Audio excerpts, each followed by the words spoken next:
KaraokeBooks. The War of the Worlds. Written by Herbert George Wells.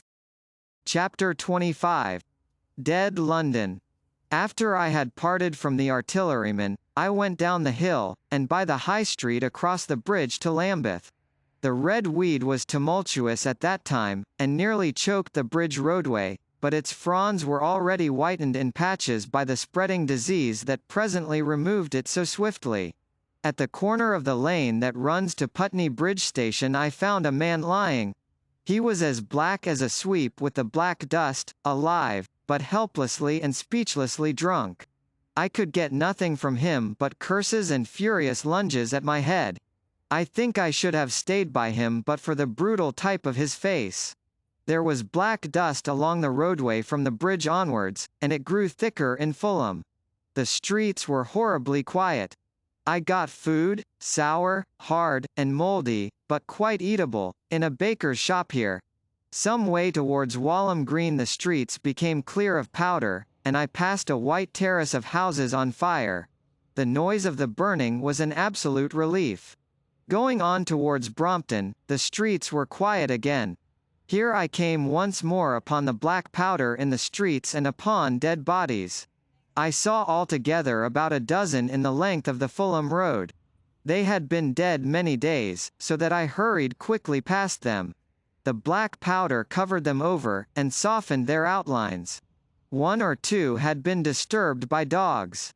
Where there was no black powder, it was curiously like a Sunday in the city, with the closed shops, the houses locked up and the blinds drawn, the desertion, and the stillness. In some places plunderers had been at work, but rarely at other than the provision and wine shops. A jeweller's window had been broken open in one place, but apparently the thief had been disturbed, and a number of gold chains and a watch were scattered on the pavement. I did not trouble to touch them. Farther on was a tattered woman in a heap on a doorstep. The hand that hung over her knee was gashed and bled down her rusty brown dress, and a smashed magnum of champagne formed a pool across the pavement. She seemed asleep, but she was dead. The farther I penetrated into London, the profounder grew the stillness. But it was not so much the stillness of death, it was the stillness of suspense, of expectation. At any time the destruction that had already singed the northwestern borders of the metropolis, and had annihilated Ealing and Kilburn, might strike among these houses and leave them smoking ruins. It was a city condemned and derelict. In South Kensington the streets were clear of dead and a black powder. It was near South Kensington that I first heard the howling. It crept almost imperceptibly upon my senses. It was a sobbing alternation of two notes, ola, ola, ola, ola, keeping on perpetually. When I passed streets that ran northward it grew in volume, and houses and buildings seemed to deaden and cut it off again. It came to a full tide down Exhibition Road.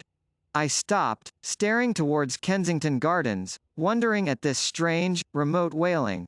It was as if that mighty desert of houses had found a voice for its fear and solitude.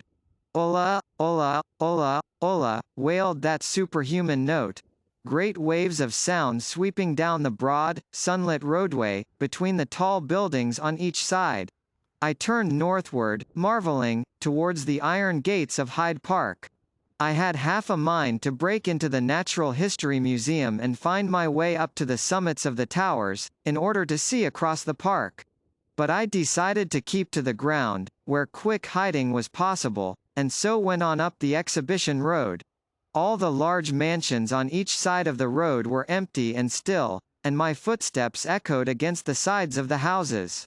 At the top, near the park gate, I came upon a strange sight, a bus overturned, and the skeleton of a horse picked clean. I puzzled over this for a time, and then went on to the bridge over the Serpentine. The voice grew stronger and stronger, though I could see nothing above the housetops on the north side of the park, save a haze of smoke to the northwest.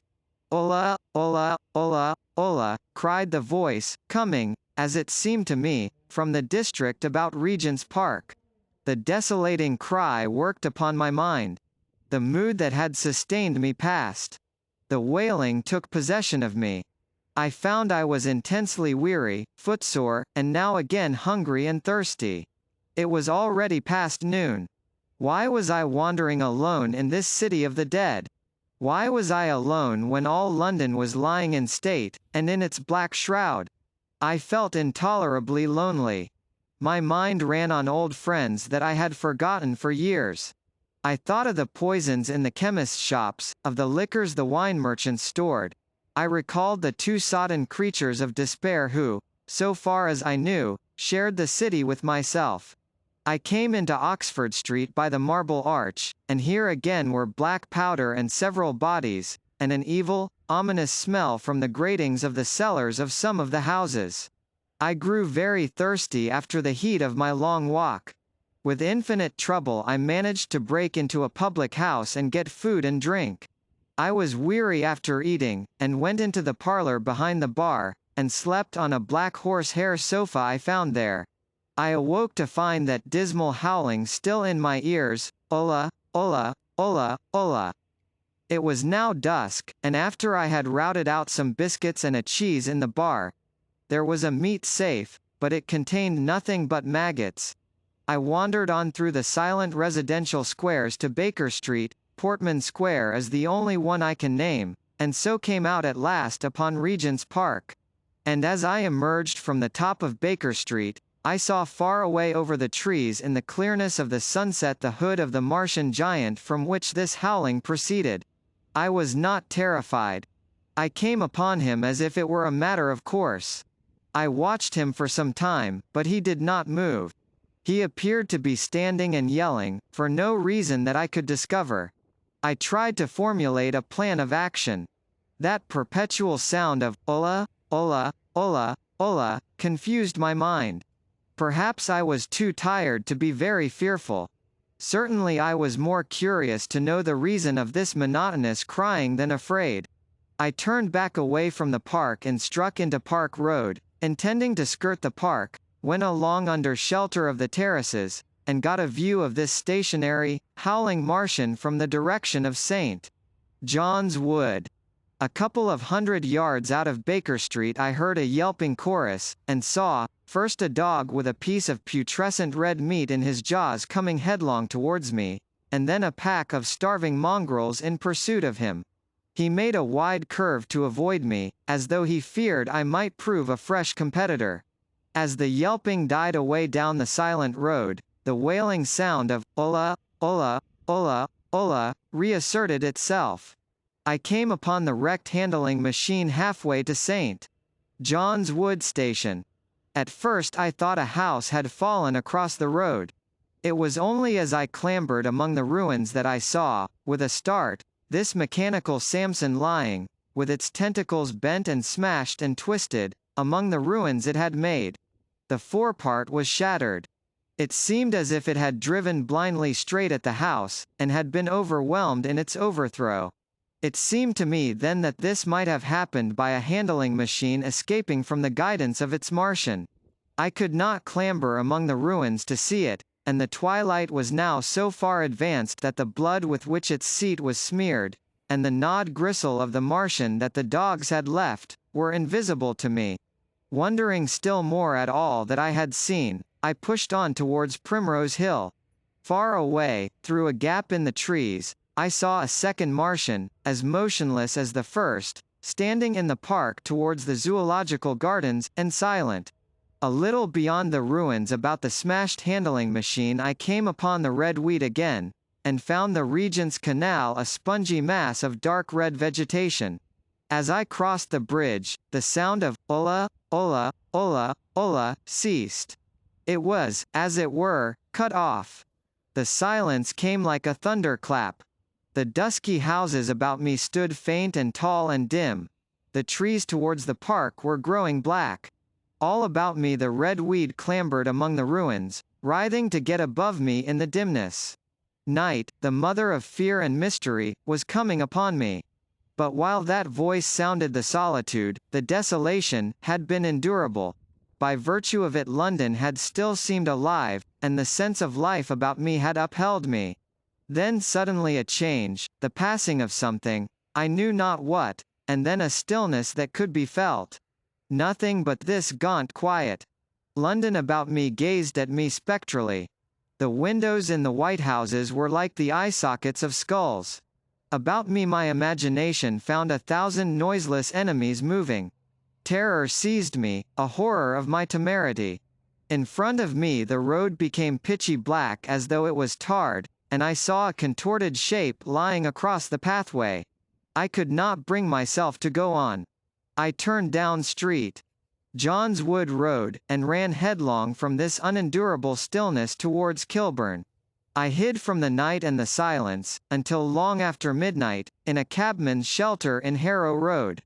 But before the dawn my courage returned, and while the stars were still in the sky I turned once more towards Regent's Park. I missed my way among the streets, and presently saw, down a long avenue, in the half-light of the early dawn, the curve of Primrose Hill. On the summit, towering up to the fading stars, was a third Martian, erect and motionless like the others. An insane resolve possessed me. I would die and end it. And I would save myself even the trouble of killing myself.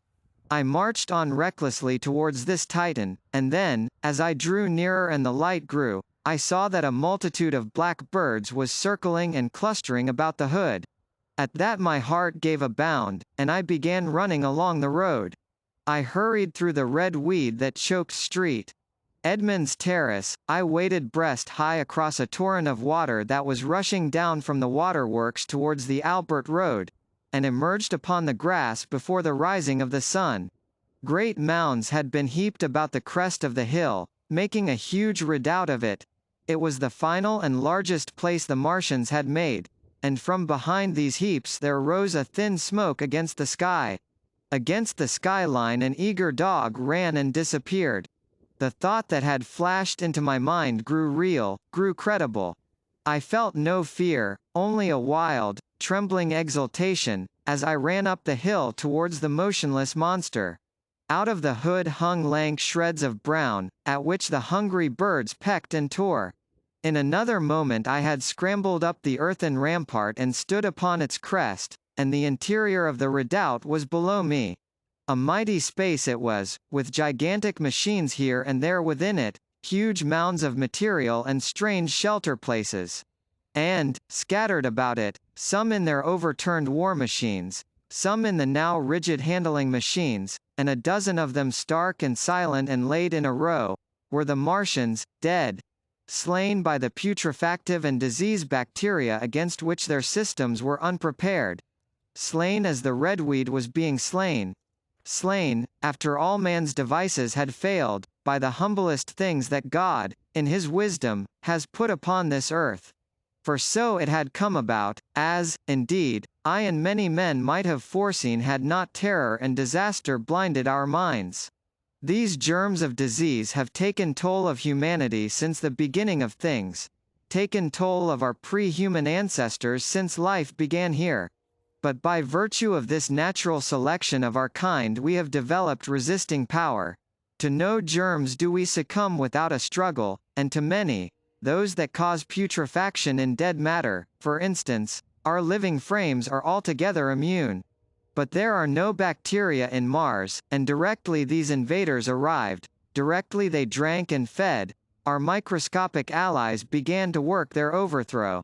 Already when I watched them they were irrevocably doomed, dying and rotting even as they went to and fro. It was inevitable. By the toll of 1 billion deaths man has bought his birthright of the earth, and it is his against all comers. It would still be his were the Martians 10 times as mighty as they are. For neither do men live nor die in vain. Here and there they were scattered, nearly 50 altogether, in that great gulf they had made, overtaken by a death that must have seemed to them as incomprehensible as any death could be. To me also at that time this death was incomprehensible. All I knew was that these things that had been alive and so terrible to men were dead. For a moment I believed that the destruction of Sennacherib had been repeated, that God had repented, that the angel of death had slain them in the night. I stood staring into the pit, and my heart lightened gloriously, even as the rising sun struck the world to fire about me with his rays. The pit was still in darkness. The mighty engines, so great and wonderful in their power and complexity, so unearthly in their tortuous forms, rose weird and vague and strange out of the shadows towards the light. A multitude of dogs, I could hear, fought over the bodies that lay darkly in the depth of the pit, far below me. Across the pit on its farther lip, flat and vast and strange, lay the great flying machine with which they had been experimenting upon our denser atmosphere when decay and death arrested them. Death had come not a day too soon. At the sound of a cawing overhead I looked up at the huge fighting machine, that would fight no more forever, at the tattered red shreds of flesh that dripped down upon the overturned seats on the summit of Primrose Hill. I turned and looked down the slope of the hill to where, enhaloed now in birds, stood those other two Martians that I had seen overnight, just as death had overtaken them.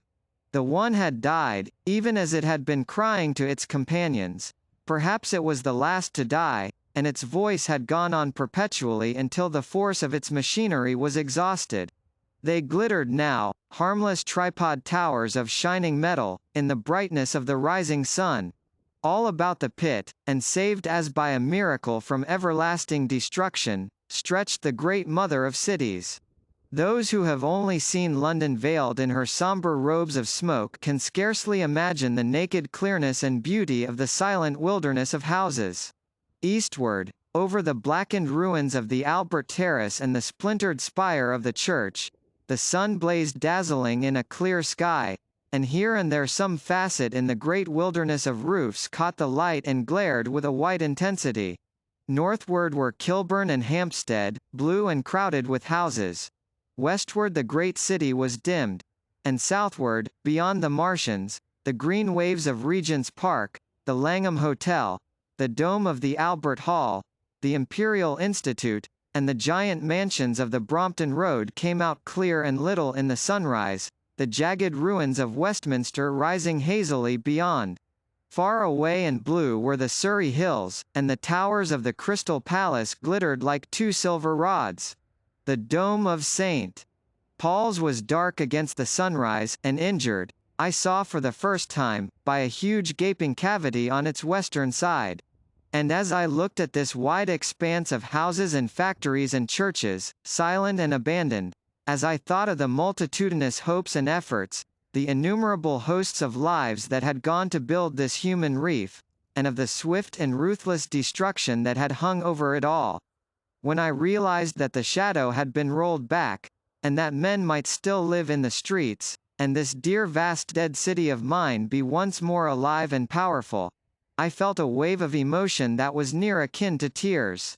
The torment was over. Even that day the healing would begin. The survivors of the people scattered over the country, leaderless, lawless, foodless, like sheep without a shepherd. The thousands who had fled by sea, would begin to return. The pulse of life, growing stronger and stronger, would beat again in the empty streets and pour across the vacant squares. Whatever destruction was done, the hand of the destroyer was stayed. All the gaunt wrecks, the blackened skeletons of houses that stared so dismally at the sunlit grass of the hill, would presently be echoing with the hammers of the restorers and ringing with the tapping of the trowels. At the thought I extended my hands towards the sky and began thanking God. In a year, thought I, in a year. And then, with overwhelming force, came the thought of myself, of my wife, and the old life of hope and tender helpfulness that had ceased forever. KaraokeBooks.